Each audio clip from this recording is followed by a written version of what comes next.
नए नए जो भी विद्यार्थी इस बार मतलब 10th में गए हैं, आने वाले भी हैं, तो उनको मन में प्रश्न आता होगा कि काहे ना एक किताब को पूरा मतलब सॉल्यूशन मिल जाए, चाहे वीडियो के माध्यम से, चाहे कोई ऐसा टीचर मिल जाए जो कि हमको पूरा सिलेबस को खत्म कर सके और हमारा जो भी डाउट हो उसको क्लियर हो सके। तो आइए हम जैसे किताब देख रहे हैं, या स्टूडेंट फ्रेंड आगे वाला जो फटा हुआ है, क्या करिए, किताब देख लीजिएगा। इसका नाम है डॉक्टर केसी सिन्हा द्वारा लिखा गया स्टूडेंट फ्रेंड्स।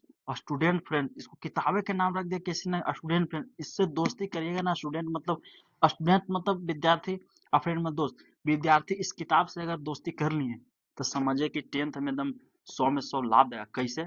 इसमें इतना क्वेश्चन दिया गया ना, क्वेश्चन इतना दिया गया 10th के ना, अगर बना लेंगे पूरा 100% ना, तो समझो कि आपका 100 मार्क्स जो भी पूछता है बोर्ड एग्जाम, क्लियर हो जाएगा। तो इसी का सॉल्यूशन पूरा इस वीडियो में हम देने वाले हैं। पूरा इस वीडियो में नहीं, मतलब आज हम स्टार्ट करें, प्लेलिस्ट होगा जो कि इसको हम पूरा खत्म करके छोड़ेंगे। तो सबसे पहले हम स्टार्ट करते हैं, जो भी रहेगा, जो भी दिक्कत है आप कमेंट्स बॉक्स में कुछ भी पूछ सकते हैं, हम जवाब देंगे। तो इसी है किताब, स्टूडेंट फ्रेंड है, जो हम इसका आगे वाला पृष्ठ हम स्क्रीन पर दे सकते हैं, दे देंगे, ठीक है। आप देख लीजिए कि यही बुक है। तो हम ये स्टार्ट करने वाले हैं। पहला चैप्टर का नाम क्या है? वास्तविक संख्या। देखिए, मैथ के बारे में सोचना नहीं, मैथ को एकदम ऐसा धजिया उड़ा देंगे ना। अरे मैथ देखो, मैथ है ना भाई, कि सब लोग मैथ है कि सब एकदम इतना उसको अथी कर लेना कि भारी है, और भारी वो नहीं है, भारी तुम हो। मैथ को स्टूडेंट बनेले है अथी भारी, भारी मैथ नहीं है, मैथ एकदम आसान है। तो मैं इसी मैथ को हम खत्म करेंगे पूरा। वीडियो सब देखिएगा, एकदम खोपड़ी में एकदम घुसा देंगे। हमारा काम है खोपड़ी में घुसाना, एकदम शून्य तक। देखो भाई, कलम की बुट्टी देखा है, उत्तर को से लेके उल्का पिंड तक हम बताएंगे, तो यानी जीरो से हीरो, समझ सकते हैं। तो उड़ाने का हम कोशिश करते हैं। तो पहला चैप्टर का नाम है वास्तविक संख्या। टोटल 15 चैप्टर है, अध्याय कितना है? 15 चैप्टर। तो हम सबसे पहले स्टार्ट करते हैं वास्तविक संख्या, जो भी बोर्ड पर आप पीछे देख सकते हैं, वास्तविक संख्या, रियल नंबर। तो रियल नंबर इसमें पढ़ना है। सबसे मेन इंपॉर्टेंट यहाँ देखिए हाईलाइट किए परिमेय संख्या, परिमेय संख्या। तो तिरछे लिखा है, कोई देगा नहीं, बस कंटेंट समझिए। एक और बात अभी तक चल रहा है कि सर मास्टर कैची ले ले हैं, कोची कहते हैं जी, जो click click smart board. Smart board क्या? स्मार्ट बोर्ड या समझो ना, हमारा जो पर्पस है, जो कंटेंट है, वो देखो, हम उसको समझाने का जो भी कर रहे हैं वो समझा पा रहे हैं, उसको देखो ना। थोड़ी से थोड़ी में मतलब है, जैसे हम टीचर के लिए है स्मार्ट बोर्ड, तुरंत मिटा देता है, तुरंत तुमने उस समझना है। ज्यादा बकवास बहुत कर लिए ना। चलो तो स्टार्ट करते हैं हम। तो वास्तविक संख्या, रियल नंबर, दिल थाम के बैठे, जितना भी संख्या है ना, आज उसको सब धर के एकदम मचोड़ के एकदम खत्म कर देंगे। तो बड़ी संख्या सबको पूछता है, स्टूडेंट को फंसा रहता है, रूट संख्या है, बाप रूट संख्या हमको नहीं पता, अपरिमेय संख्या नहीं सर। तो देखिए आज हम धज्जियां उड़ा देंगे। तो सबसे पहले स्टार्ट हुआ प्राकृत संख्या से। सबसे पहले हम स्टार्ट करते हैं नेचुरल नंबर यानी प्राकृत संख्या। नेचुरल यानी प्राकृत, हम कहते हैं हम नेचुरल, हमारा क्या है, लड़का सा भूत होता है। हमारा क्या एकदम नेचुरल, हम कुछ भी नहीं लगाते हैं, हम नेचुरल है, तो उसी को नेचुरल कहते हैं। जो भी नोकिया से एकदम आईफोन बना देता है, उसी को कुछ बोलते हैं ब्यूटिशियन, यू फल है, छोड़ो उनके। प्राकृत संख्या देखो भाई, प्राकृत संख्या सबसे पहले प्राकृत संख्या आया, उसके बाद पूर्ण संख्या, सम संख्या। आया हुआ नहीं, सबसे पहले समझिए, हम लिखे प्राकृत संख्या। आया हुआ तो वैज्ञानिक समझते हैं, काउची आया कउची ना आया। तो देखो प्राकृत संख्या किसे कहते हैं? सबसे पहले गिनती तो आता है, कहाँ से तू स्टार्ट कर रहा है गिनती? कहाँ से तू लड़कन में जब बच्चा बाबू रे खड़ी हो कौची गिनती सुनाओ, तो कहाँ से स्टार्ट करता हो? एक से स्टार्ट करता होगा। तो एक कैसे ना, एकाएक, दुए दू, तीने तीन, यही ना। तो पीछे से बोलते थे एकाएक, ना बोल रहे मास्टर से, तो मारते थे। तो एक प्राकृत संख्या थी, गिनती की संख्या को प्राकृत संख्या कहते हैं। गिनती कहाँ से स्टार्ट होता है? एक से स्टार्ट होता है। बचपन में पढ़ चुका है गिनती कहाँ से स्टार्ट होता है भाई, तो एक से। तो गिनतियों की संख्या को प्राकृत याद हुआ, गिनती की संख्या को प्राकृत संख्या, गिनती आ रहा है तो प्राकृत संख्या सीख गया। पूछे आखिर प्राकृत संख्या किसे कहते हैं? तो गिनती की संख्या प्राकृत संख्या, समझ में आ गया। अब कहा कि सर प्राकृत संख्या कहाँ से स्टार्ट? एक से स्टार्ट करना है। कहाँ से? एक से स्टार्ट करना, एक से स्टार्ट करना। प्राकृत संख्या इन मार्कर, थोड़ा सा इंक खत्म हो, इंक लाना पड़ेगा ना। तो एक से स्टार्ट करते हैं, कहाँ तक भाई? अब जैसे हम आदमी है, मानव है, तो कहाँ तक जिएगा? कोई ठीक नहीं है। ऐसा अनुमान लगाया, 60-62 में टपक जाएंगे। अनुमान लगाया थोड़ी ना हमको कोई निकाला कि हम यहाँ तक जिएंगे। तो प्राकृत संख्या एक है, कहाँ तक जी? तो इसका इन्फिनिटी था, उल्टा आठ, सुता के आठ, यानी उल्टा, यानी अनंत तक। इन इन्फिनिटिव है, कहाँ तक?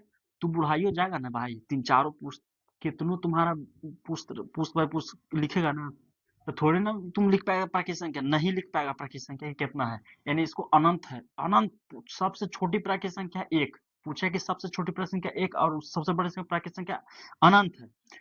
अब आते हैं प्राकृतिक संख्या, हो गया खत्म। पूर्ण संख्या, इसको नाम दिया पूर्ण संख्या। पूर्ण संख्या लगता है कि पूरा पूरा नहीं होगा, जिसमें संख्या पूरा पूरा नहीं हुआ था कि रुको पूरा पूरा करते थे पूर्ण संख्या। तो पूर्ण संख्या उसे कहते हैं प्राकृतिक संख्या जितना था ना, कहा कि नहीं हो तो प्राकृतिक संख्या एक से 9 तक ना होगा। तो देखो प्राकृतिक संख्या पूर्ण संख्या में प्राकृतिक संख्या में जीरो को आगे शामिल कर देने से बनी संख्या को पूर्ण संख्या कहते हैं। लिखना है तो इसमें लिखने दसों में चल गया, थोड़ा ना लिखेगा पूर्ण संख्या किसे कहते हैं, बच्चा बना के बच्चा रे लिखो पूर्ण संख्या किसे कहते हैं, ये सब थोड़ा ना लिख पाएगा।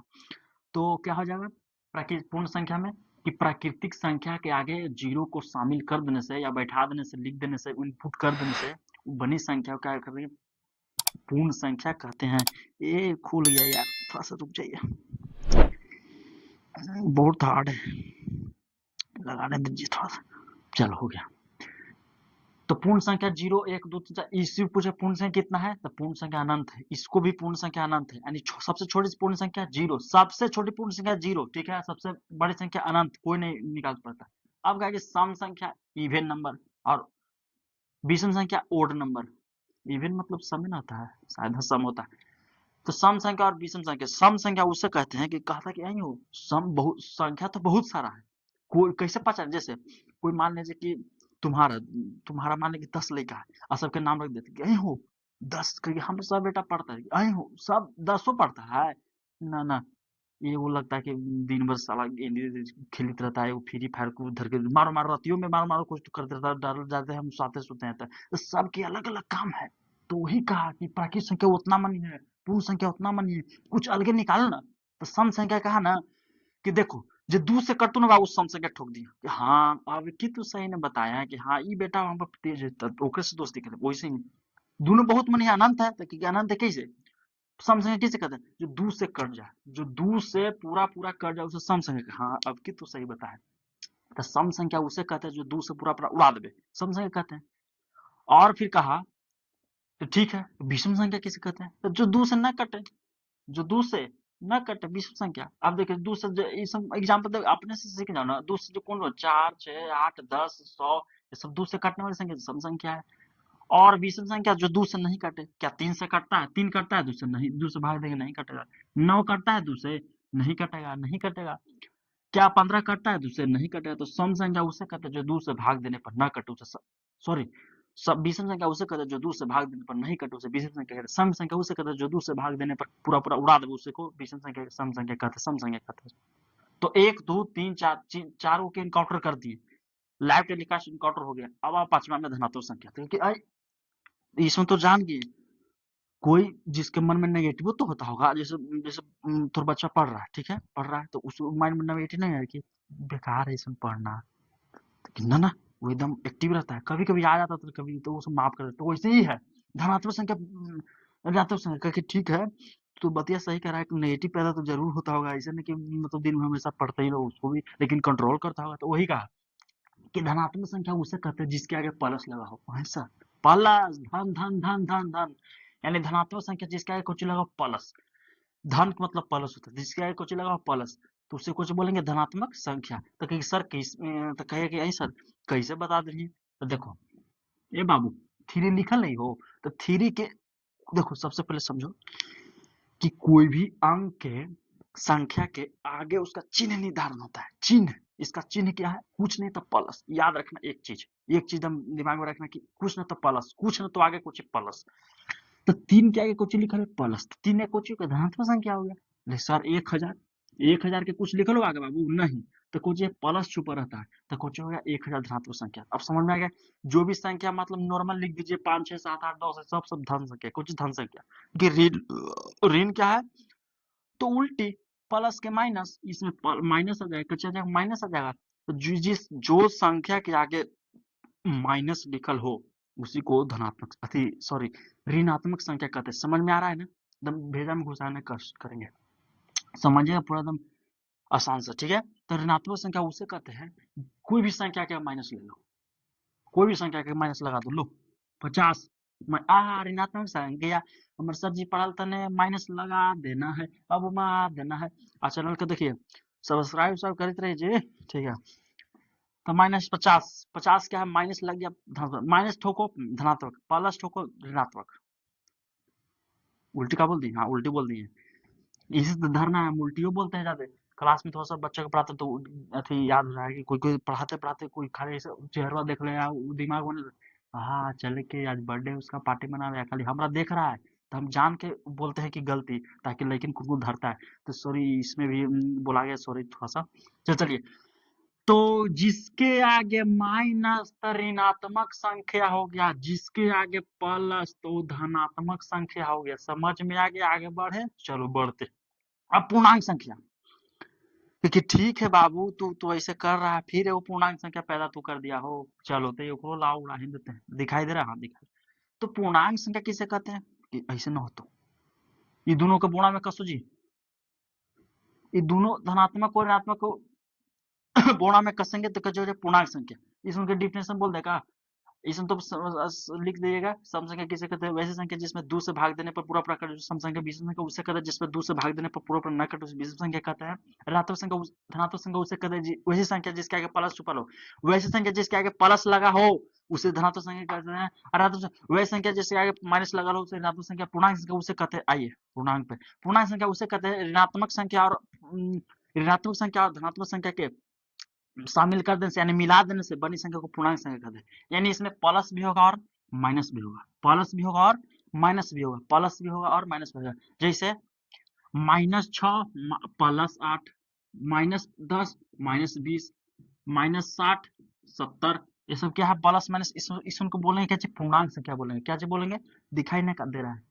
अच्छा समझो, बोल दे रहे हैं -6 -8 प्लस 70 प्लस कुछ माइनस प्लस लगा दो, सब पूर्णांक में ठोक दो। समझ में आया कि नहीं? पूर्णांक में ठोक दो। 7 खत्म, 7 को इनकाउंटर कर दिए हैं। अब हमको मिलने वाला है मेडल, कर्नल हमको देगा। बाप रे 7 को मुर्जिम के ठोक दिया। अब 8वां में आते हैं भाज्य संख्या, संयुक्त संख्या, योग संख्या। बाप रे 3 एक बेटा के 3 नाम रखे हैं, वो घर वाला, एगो लैकन फैकन वाला, एगो स्कूल वाला। तो भाज्य संख्या, संयुक्त संख्या और यौगिक संख्या है। भाज्य संख्या सॉरी संयुक्त संख्या और यौगिक संख्या किसे कहते हैं? भाज्य संख्या। एगो याद रखिए, भाज्य संख्या, इसमें सब झूठ मूठ वैसे दिले पगला वाला। भाज्य संख्या, वैसी संख्या, याद हो गया? वैसी संख्या जो एक और स्वयं के अलावा किसी संख्या से कट जाए उसी को कहते हैं भाज्य संख्या। कैसे? हमको ना समझ में आया ना, ना समझाओ हमको। ठीक है भाई समझाते हैं, सॉरी। वैसी संख्या जो एक एक आता है ना समझा, और आता है स्वयं, स्वयं मतलब अपने आप, अपने आप के अलावा किसी और संख्या से कट जाए उसी को कहते हैं भाज्य संख्या। कैसे भाई? एक ले लेते हैं, एक तो कटता है एक से, ठीक है, और कोई से कटता है नहीं तो एक नहीं है, कोई से कहाँ कट रहा है जी? दो लेते हैं, दो से एक से कटता है, दो एक से नहीं कटता है, दो एक मतलब दो, हाँ एक से कटता है। और स्वयं से भी कटता है, स्वयं से भी दो से एक मतलब कटता है, लेकिन किसी और संख्या से कट रहा है नहीं, तो दो भी नहीं है, तीन को आ जाओ। एक से कटता है, स्वयं से भी, स्वयं मतलब अपने आप से भी 3 से 1 बार कटेगा, लेकिन किसी और संख्या से कट रहा नहीं तो ना हो। तीन 1 2 3 नहीं है, 4 लेते हैं। एक से करता है जी 4 मतलब हाँ, दो से करता है, दो दूनी 4, हाँ, 3 से करता है नहीं, 4 से करता है 4, यानी 1 से भी उड़ा दिया, 2 से भी उड़ा दिया, 4 से। अभी तक फार्मूला कुछ था, सॉरी फार्मूला परिभाषा, कि एक और स्वयं के अलावा किसी और संख्या से कट जाए उसी को भाज्य संख्या कहते हैं, संयुक्त संख्या कहते हैं, यौगिक संख्या कहते हैं। तो 2 कोची हो गया, अति सॉरी 4 कोची हो गया भाज्य संख्या। समझ में आ गया? एक और स्वयं के अलावा। अब 5 ले लीजिए, 5 5 लेंगे तो 1 से कटेगा, 5 से कटेगा, किसी और संख्या से नहीं कटेगा। 6 ले लीजिए, 1 से कटेगा, 2 से भी कटेगा, 3 से भी कटेगा, अपने आप से भी कटेगा, यानी 4 6 8 हो जाएगा, 10 हो जाएगा, 9 हो जाएगा, 9 होगा, 1 से कटेगा, स्वयं से कटेगा, 3 से, हाँ 9। समझ में आ गया भाज्य संख्या? अब देखो, भाज्य संख्या से एक और स्वयं के अलावा किसी और संख्या से कट जाए तो भाज्य संख्या। इसका उल्टा अभाज्य संख्या। अभाज्य संख्या, अ का मतलब होता है गलती, गलत यानी उल्टा। इसका उल्टा कीजिए, वैसी संख्या एक और स्वयं के अलावा किसी और संख्या से भाग ना लगे उसी को कुछ कहते हैं अभाज्य संख्या, असंयुक्त संख्या और रूढ़ संख्या भी कहते हैं। वैसी संख्या एक और स्वयं के अलावा किसी और संख्या से भाग ना लगे उसी को अभाज्य संख्या कहते हैं। तो अभाज्य संख्या देखिए कौन हो गया? आभास संख्या कौन हो गया? एक और स्वयं के अलावा किसी और संख्या से भाग न लगे। तो यहाँ सबसे पहले क्या चीज हो जाएगा? तो आभास संख्या न है, तो आभास संख्या में क्या चीज हो जाए बताइए? तो यहाँ पे आभास संख्या में दो, एक और स्वयं के अलावा किसी और संख्या से भाग न लगे। एक और स्वयं के अलावा किसी और संख्या से भाग लग रहा है नहीं, तो इसको हो जाएगा। एक और स्वयं के अलावा किसी और संख्या से भाग न लगे, तो 2 हो जाएगा, फिर 3 हो जाएगा, फिर और कुछ 4 हो जाएगा, 4 नहीं 5 हो जाएगा, 5 6 7 7 हो जाएगा। एक और स्वयं के अलावा किसी और संख्या से नहीं कट रहा है तो हो जाएगा 9 9 नहीं जी, 9 3 से भी कटता है, 10 11 11 11। एक और स्वयं के कट रहा है, एक से भी कटा 11 से, लेकिन और संख्या से भाग नहीं लगा तो हो जाएगा। तो 2 3 5 7 11, 2 3 5 7 11 कितना है जी? करीब चल जाओ इसे कि एक और स्वयं के अलावा किसी और संख्या से भाग न लगे उसी को कहते हैं आभास संख्या, भाग लग जाए उसी को कहते हैं भाज्य संख्या। इतना समझ में आ गया? अब आ जाए जुड़वा भाज्य।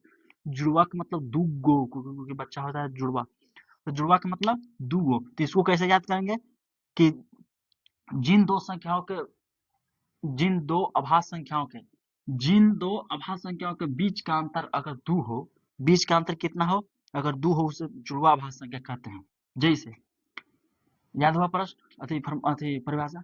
जिन दो संख्याओं जो जिन दो आभास संख्या लेना है, जिन दो आभास संख्याओं के एचसीएफ जो होता नहीं सॉरी, जिन दो आभास संख्याओं के उनके बीच का अंतर अगर 2 हो तो कुछ कहेंगे आभास संख्या, अति जुड़वा आभास संख्या। आभास संख्या ले लिया था दादाजी। तो देखो 3 2 3 लेते हैं तो अंतर अंतर मतलब घटाओ, तो 3 में से 2 गया 1, तो 1 है ना बचना ही। तो 5 3 5 ले लेते हैं, तो 3 5 के अंतर कितना 2, तो ये हो जाएगा 3 5 कुछ जुड़वा आभास संख्या। और 5 2 5 और 2 कितना है 2, इसका भी गैप 2 का है, यानी 5 2 7, तो 3 5 5 7 के जो है जुड़वा आभास संख्या। समझ में आ गया? सभास संख्या समझिए, सभास संख्या किसे कहते हैं? अब कहता है जिन दो प्राकृत संख्याओं का एचसीएफ 1 हो जाए, जिन दो लिखना है, जिन दो प्राकृत संख्याओं का एचसीएफ अगर 1 हो जाए उसी को कहते हैं सभास संख्या। तो कैसे जी? जैसे 2 और 3, 2 और 3 का अगर एचसीएफ निकालेंगे, 2 और 3 का अगर एचसीएफ निकालेंगे तो कितना हो जाएगा? हाँ, एचसीएफ 1 हो उसे 4 5 13 11, जो 4 5 हो गया, फिर 13 11 हो गया, इसमें कुछ है एचसीएफ 1 आएगा। 2 में अगर 3 से भाग देंगे तो 1 मरतबे 2 1 3 में 2 1 2, एचसीएफ कितना था 1 आ जाएगा। तो जिन दो प्राकृत संख्याओं के एचसीएफ अगर 1 आता है तो समझ जाए कि कौन है सभास संख्या। अब सबसे इम्पोर्टेंट परिमेय संख्या, परिमेय संख्या ये सब तो ऐसे बताइए नहीं आता है तो चलेगा, लेकिन इस अगर सबसे पहले वास्तविक संख्या में अगर सबसे बढ़िया से पढ़ना है तो परिमेय संख्या और परिमेय संख्या, इसको बढ़िया से तो पूरा खतरनाक से पढ़ेंगे खखोर के। तो मिटाने वाला कहाँ है जी? हाँ, इसको मिटा लेते हैं सबको, आप पढ़ाते हैं बढ़िया से, समझिएगा परिमेय संख्या परिमेय संख्या। उस वक्त तो अभी झांकी था, इस परिमेय संख्या अभी बाकी है। तो देखो बाबू, चलिए वीडियो लंबा बना कोई दिक्कत नहीं, बस खाली कंसेप्ट समझ आना चाहिए, ठीक है? तो हम चलते हैं परिमेय में, चलते हैं अपरिमेय में। दोनों के धुआं उड़ाते हैं, एकदम बारूद की तरह एकदम उड़ा देते हैं। तो परिमेय संख्या परिमेय संख्या, परिमेय संख्या बच्चा बच्चा जानता है कि नहीं जानता है तो सीख लो आज, क्योंकि 10वां में तो आए हो तो पक्का ही होगा 10 परिमेय संख्या।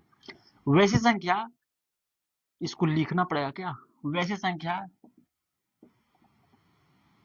शॉर्टकट में लिखते हैं, वैसी संख्या जिसको p बाई क्यू के रूप में, अभी रुक तुम अपरिमेय संख्या रुकते हैं, मिटा दिए रूप में, वैसी संख्या जिसमें जिसको p बटा क्यू रूप में लिखते हैं या लिखा जा सकता है कुछ भी, उसे परिमेय संख्या कहते हैं। जैसे भाई एग्जाम्पल में क्या हो जाएगा? वैसी संख्या जो को p बटा क्यू रूप में लिख सकते, तो वैसे परिमेय संख्या कहते हैं। तब p बटा क्यू, लेकिन कंडीशन सप्लाई, q और p जो है एक पूर्णांक होना चाहिए। कौची होना चाहिए भाई? एक पूर्णांक होना चाहिए। और जहां एक और कंडीशन है, q बराबर 0 नहीं होना चाहिए। जैसे तूने बैट बॉल खेलता हुआ कुछ हो, ए बाबू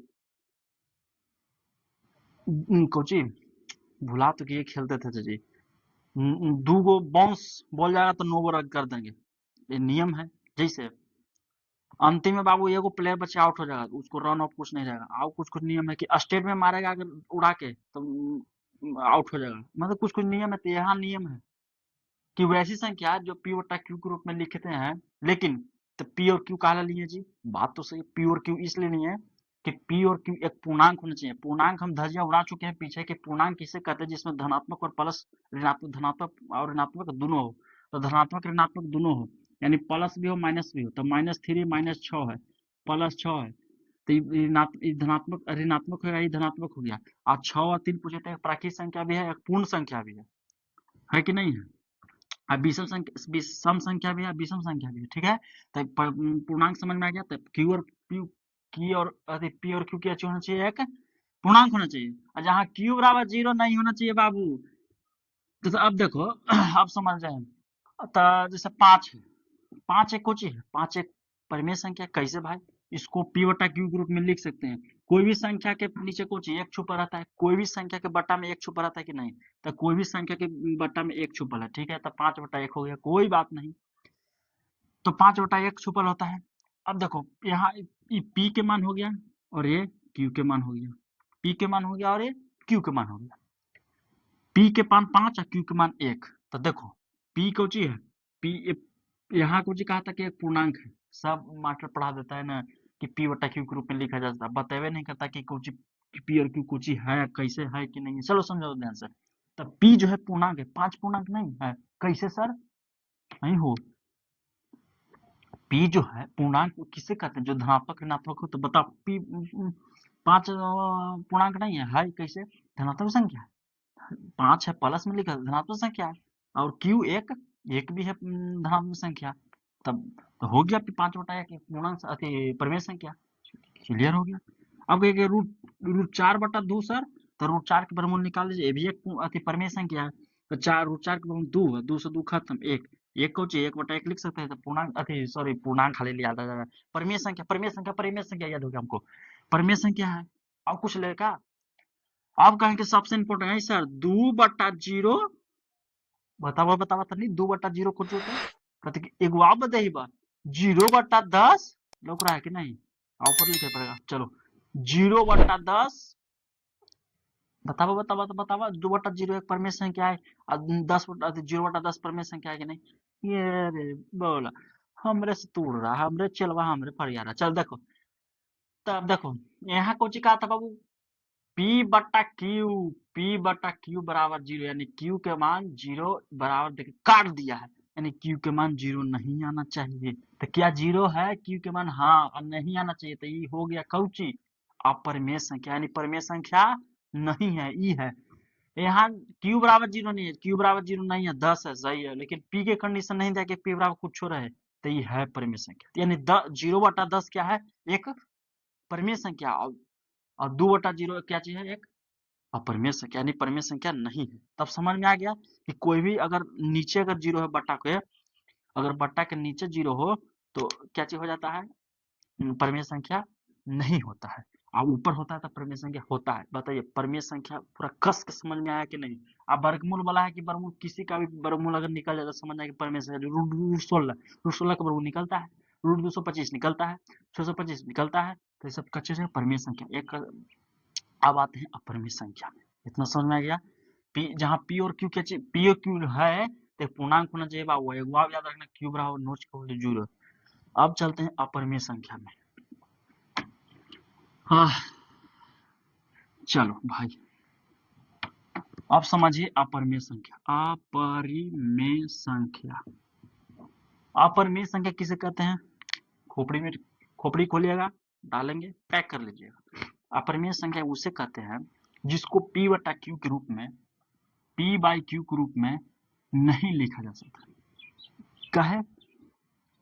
अब देखिए कहे जैसे √3, √3 एक परिमेय संख्या नहीं है। वो बच्चा पूछेगा √3 परिमेय संख्या नहीं है, मानेंगे कि देखिए ना सर बटा में 1 है सर, देखिए जी बटा में 1 क्या रे बैला परिमेय संख्या बटा में कुछ भी 1 हो जाएगा। तो ठीक है तू कर दिया, ठीक है। इसको p के मान इसको q के मान रखा, ठीक है बाबू, ठीक है। तो p बराबर √3 और q बराबर 1, सही हो, ठीक हो तोरे बतिया। तो याद हो रे बाबू कि p और q कौची है? पूर्णांक है। कौची है? पूर्णांक है। अब पूर्णांक किसे कहते हैं? तो धनात्मक और ऋणात्मक संख्या को पूर्णांक कहते हैं। तो बताइए √3 के वर्गमूल निकलेगा नहीं, √3 के वर्गमूल निकलेगा कि नहीं। तब पूर्णांक में आप पढ़े हैं कि रूट के पूर्णांक संख्या से जिसमें धनात्मक प्लस हो, तो बताइए √3 के वर्गमूल निकलेगा, पूरा वर्गमूल नहीं निकलेगा, इसको हम p/q के रूप में नहीं लिख सकते हैं क्योंकि पूरा इसका वर्गमूल नहीं निकलेगा। तो √3/1 कौन हो गया, अपरिमेय संख्या। जैसे भाई 3 + 2√5 ये भी क्या हो जाएगा, अपरिमेय संख्या, इसका भी p/q के रूप में नहीं लिख सकते हैं। एक आप देते हैं जैसे पाई सबसे इंपोर्टेंट पाई कि पाई कोची है, पाई कोची एग्जाम में आता है, बोर्ड एग्जाम में कि पाई कोची है, पाई एक अपरिमेय संख्या, पाई कोची है अपरिमेय संख्या, याद रखने। अगर पूछ जाए कि पाई की अगर वैल्यू पूछ दिया 22/7 कुछ अपरिमेय परिमेय संख्या, क्योंकि p/q के रूप में लिख सकते हैं, याद रहेगा। पाई एक कुछ है परिमेय संख्या और सॉरी अपरिमेय संख्या, 22/7 कुछ है परिमेय संख्या, याद आ जा रहा है क्लासवा वाला गलती बोलने का। तो 22/7 एक परिमेय संख्या और पाई एक अपरिमेय संख्या। तो इतना बताइए परिमेय संख्या अपरिमेय संख्या समझे कि नहीं। अब देखो परिमेय संख्या अपरिमेय संख्या समझिए, टोटल कितना था, हमने 12 या 13, टोटल कितना किया 13, यानी टोटल 13 हमने संख्या समझा, कितना समझा 13 संख्या। अब तो हम पूरा समझिए, अब है चैप्टर वास्तविक संख्या, रियल नंबर। वास्तविक संख्या किसे कहते हैं, तो देखो इस सब के इसे ऐसे धरो, इस सब के इसे बटोरो, कुछ करो बटोरो, आइए को में पैक कर दो। तो देखो हम पैक करते हैं, ये झोला है, ये क्या भाई झोला, देखो ये झोला है, ये बोरी है, झोला है। अब हम सबको एक से लेकर जितना भी 13 संख्या सीखा है, प्राकृत संख्या, पूर्ण संख्या, धनात्मक संख्या, रूट संख्या, भाज्य संख्या, कुछ नहीं, इस सब के इसे बटोरो और इसमें रख दो, सबके बटोरो रख दो। जैसे जैसे कुछ जैसे मान ले कि पूर्ण संख्या थी, इसमें बटोरो रख दिए। जैसे मान लीजिए कि जो चाबी है कुछ एक पूर्णांक संख्या रख दिए, ये क्या चाहिए अपरिमेय संख्या, मान लीजिए इसको रख दिए, ये मान लीजिए परिमेय संख्या इसको रख दिए, अब रख के अब वैसे पैक कर दो, पैक कर दिए, पैक हो गया। इन सब संख्या पूर्ण संख्या पाई के साथ सम संख्या पाई सब है, आई झोला कर दी, लो क्या चीज है, लो ये क्या चीज कौन संख्या, तो वास्तविक संख्या, झोला क्या चीज बोलेंगे रियल नंबर, वास्तविक संख्या। अब समझ में आ गया ना कि अगर पूरा को हम समेट के एक झोला में बंद कर दें, पूछेंगे कोचे भाई तो वास्तविक संख्या है, रियल नंबर। अब समझ में आ गया वास्तविक संख्या। तो वास्तविक संख्या परिभाषा कैसे करते हैं, जितनी भी संख्या है सबको झोला में बंद करके रख देंगे, उसको उठा लेंगे, दिखा देंगे वास्तविक संख्या, नहीं ऐसे नहीं। यानी वास्तविक संख्या का बोलिएगा, वास्तविक संख्या में वैसी संख्या जिसमें सारा चीज आता है उसी को वास्तविक संख्या, कौन कौन संख्या बोल देगा, भाज्य संख्या, भाज्य संख्या, ये संख्या वो संख्या सब बदल दीजिए, उसी को दे वास्तविक संख्या। तो इतना था क्या चीज संख्या के बारे में, इतना था संख्या के बारे में, जो कि लगभग आधा घंटा हो चुके हैं आसपास में।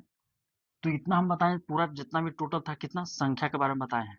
तो आज तक इतना ही, लंबा वीडियो फिर बन जाएगा, फिर अब की आएंगे तो बताएंगे, चैप्टर स्टार्ट करेंगे, उससे पहले कुछ थ्योरी है उसको बताएंगे। इतना संख्या बताइएगा समझ में आया कि नहीं, कमेंट्स बॉक्स में बताइएगा आप। जैसे कमेंट जैसे जैसे देखिए, अगर हम सज सबर के कहूँ जाएंगे, अगर हमको कह देगा वाह कितना हैंडसम लग रहा है, कितना स्मार्ट लग रहा है, माइंड में फिक्स हो जाएगा, अच्छा ऐसे ऐसे सजे थे ना तो अच्छा कहा था, तब क्या हुआ, अच्छा सजेंगे, तो वैसे हमको होता है। जैसे पढ़ाएंगे, आप पढ़ाने का कुछ क्राइटेरिया हमको मिल गया कि कमेंट्स बॉक्स में, सर आप बहुत अच्छा तब अच्छा, अब की आओ खा खोर के पढ़ाएंगे तब लाइक कौन आओ खाएगा, यानी तुमको पर डिपेंड, हमको कुछ बोलवे नहीं कर रहा तो चलो छोड़ो। जैसे हम मारवे नहीं करेंगे, चलो जी टास्क बना के लाना, मारवे नहीं करेंगे, ए मारवे नहीं करते हैं, चलो छोड़ना हो जाएगा काम। तो इसे हमको होता है, ठीक है। तो बताइएगा, इस रिव्यू देकर जाइएगा क्या है नहीं है, तो फिर अगला फिर बना के आएंगे, तब तक के लिए बाय।